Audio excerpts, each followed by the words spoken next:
On today's episode, we will take a look at some of the basic stock information. So let's begin.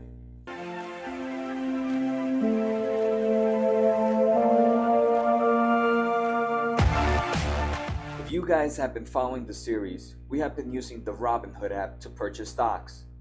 Today we are going to take a look at what this information down here means. So first, we're going to start off with this big picture up here. So this big picture just tells us how the stock has moved. So right now I have it set up to 1 day. So this tells me exactly how the stock has moved in 1 day. So this is from the beginning of the day to the end of the day. So for Amazon, we can see Amazon has gone up at the beginning of the day and it flatlined throughout the rest of the day. We can take a look at the 1 week, 1 month, 3 month, 1 year, and 5 year. So for investors, it's better to take a look at the longer term instead of a daily term. I tend to look at 1 year and 5 years most of the time. And here we can see Amazon. We have basic information here, and this is what we are going to talk about today. So first, we're going to talk about the current price. So if you look at the top left, you can see Amazon. So that's the name of the company.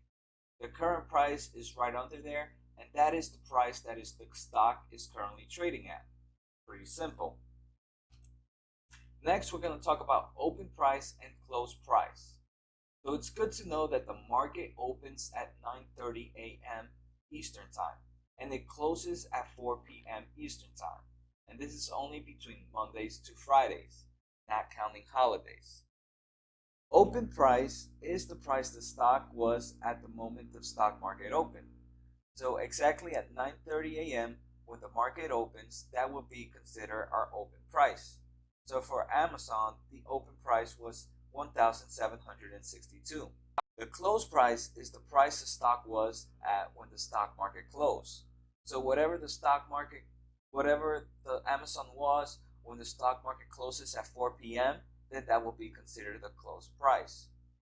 Note that later in this series, we will see how we can trade outside normal operating hours.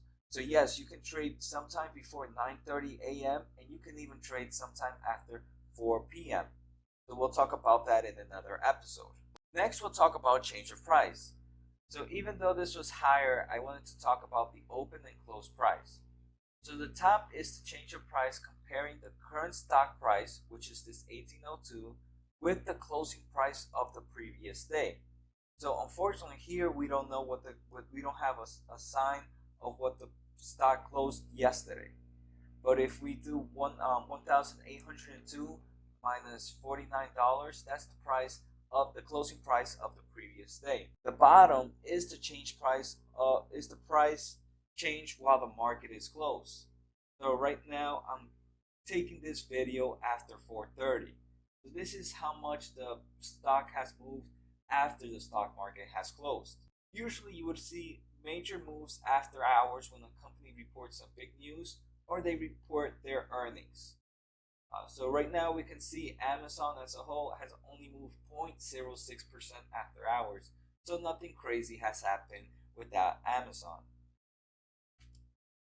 Next, we'll talk about today's highs and today's low. So here we can see today's high and today's low. And this is pretty simple. This is the highest and lowest price the stock reached today. I don't do day trading. So this does not worry me one bit. Worrying about the range in 1 day is not good practice for investors. As an investor, you should not worry about how the stock is doing every single minute. This just adds stress. So this is not something I take a look at. Next, we have the 52-week high and 52-week low. Now this is something I definitely take a look at. So this is pretty simple again. This is the highest and the lowest value the stock price has gone in the past 52 weeks. So 52 weeks is the past year. So this is how much the stock has moved between the past year. So we can see Amazon has moved about is at a $700 range that it bounces between this past year. I tend to look at this a bit more since the range has more data, so I can definitely use this. Next, we'll talk about volume. So volume is definitely very important and is something I take a look at. Volume is the amount of times a stock switches ownership.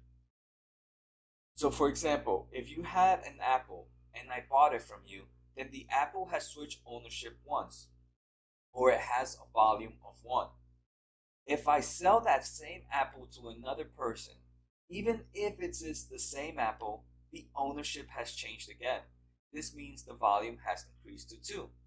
So even though it's only the same Apple, it has changed hands multiple times, and that gives me volume. I tend to look at volume because if the volume is low, it means not a lot of people are buying the stock, which means it makes it harder to sell and to buy whenever I need to. So I tend to stay away from stocks that have less than 500,000 volume. 500,000 to me is a great number, and it makes me easy for me to buy or sell the stock. Average volume is just the average of all the volumes in X amount of time. I think it's in the last 30 days or the last 3 months. But anyways, that's definitely a good amount to see. So here we can see our current volume matches our average volume. That means everything is pretty normal. Next, we'll talk about market cap. So this is the price the company is currently valued at. When you hear a company is worth, Apple was worth $1 trillion company, this means the market cap of the company was worth $1 trillion. So the equation for a market cap is pretty simple. It is the current price of the stock times the number of outstanding stocks. So just if you didn't know, there is a limit of stock ownership. So let's say I owned a lemonade stand and I had 10 stocks valued at $1. My company's market cap is $1 times 10 stocks, which equals $10. If my stock price goes up because of me being an awesome sales dog and making money, then my market cap will go up. If I'm doing bad and my stock price goes down, then my market cap will go down as well. PE ratio. So this is ratio of how much the stock costs in relation to how much the stock makes. The equation again is pretty simple. PE ratio equals the current stock price divided by earnings per share. If this is high, this means you are paying high value for a company that is making a lot less money. Usually though, companies that are still growing tend to have high PE ratio. Investors are willing to pay a premium now because they believe in the future it will make them a lot more money. Companies more stable tend to have a lower PE ratio. PE ratio can also differ between industries. I believe, for example, the automobile industry has a PE ratio of 10. So if you take a look at Ford or Toyota, Honda, and all these companies, they're all going to have about the same PE ratio. So here we can see Amazon's PE ratio is about 75. That's a pretty high number. That's because investors still believe that this company can grow even further. A company right now, I think the average is around 20 to 25 PE ratio, and that's where most companies are sitting at. So we can see the PE ratio for Amazon is definitely a lot higher. Next, we'll talk about dividend yield. So this is the amount of money the stock will pay you in a year. This is usually given as a percentage compared to the current stock price. The company will pay you the current stock price times the dividend yield. Some people tend to look for companies that have high dividend because for them, it's like they're loaning their money and they're getting some form of interest. There are some pros and cons to this method. The company leaders decide if they will give any dividends out, usually once every 4 months. Right now, we can see Amazon gives a 0% dividend yield. But if it gave a 1% dividend yield, then that means throughout the year, the company will pay you about $18 for you being an owner of the stock. So you can see eventually if the stock price goes higher, you get gains from both the stock price and the amount of dividend you receive. So you can see why many people tend to go for high dividend stocks.